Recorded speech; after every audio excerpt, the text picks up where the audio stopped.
James and John, sons of Zebedee, asking the Lord for a favor.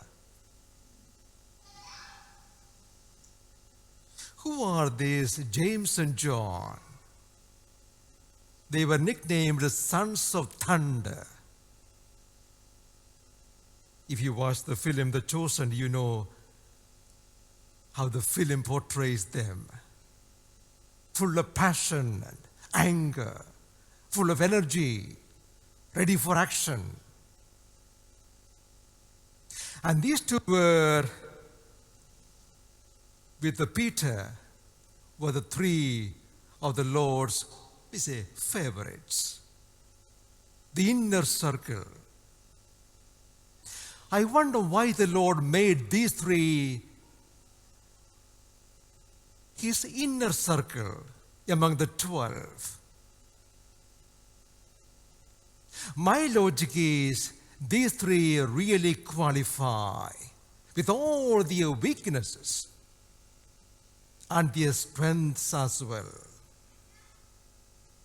These three have all the human possible weaknesses and strength as well.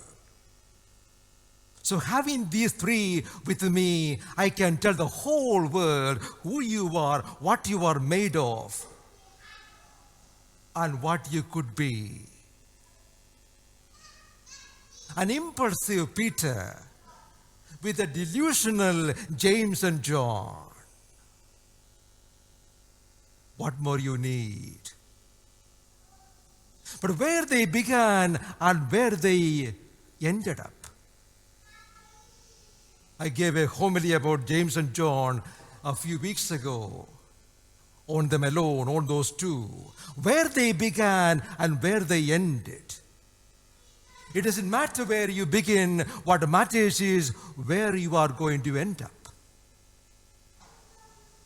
May I repeat again? It doesn't matter where you are today or where you have been. All that matters is where you are going to be. What is the end of your story? That's all it matters. You know the end of the story about Peter, about James, and about John. You know the end of the story, very inspiring. Peter's weaknesses, John's ambitions. Oh, in the end, they learned their lessons.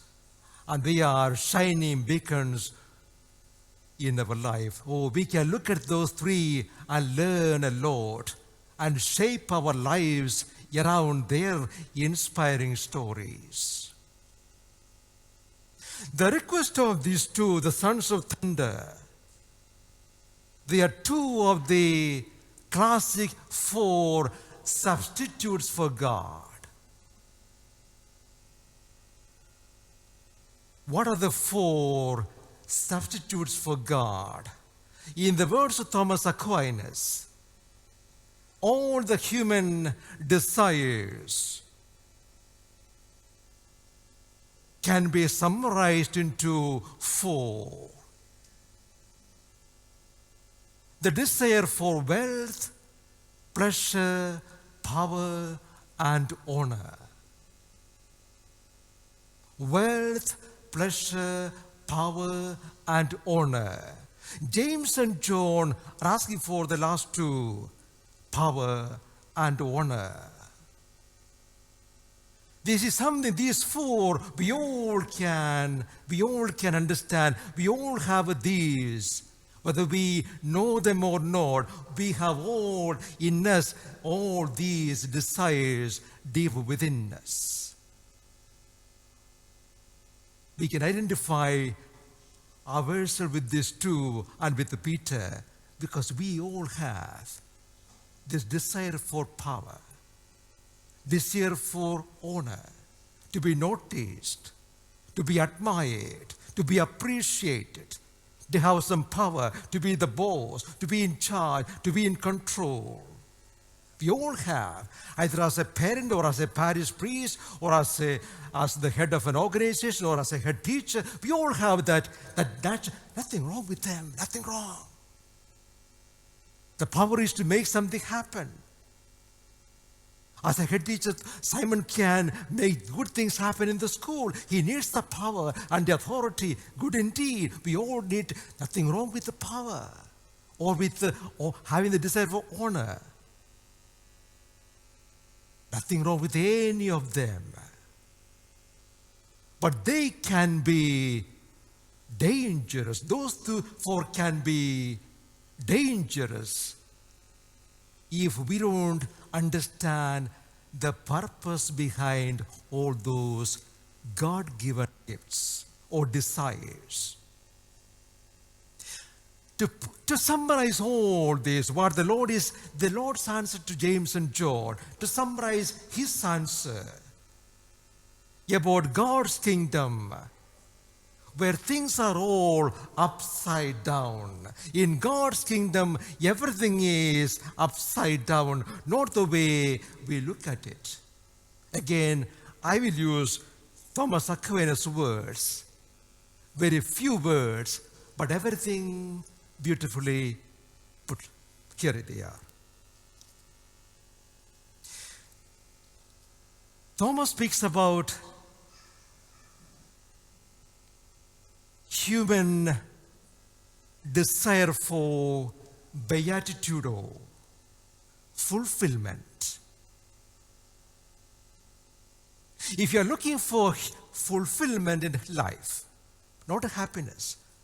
Happiness is a very shallow word. Happiness is what happens.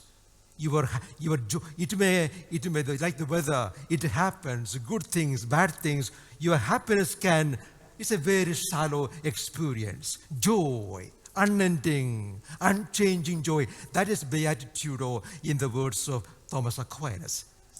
Our desire for beatitudo.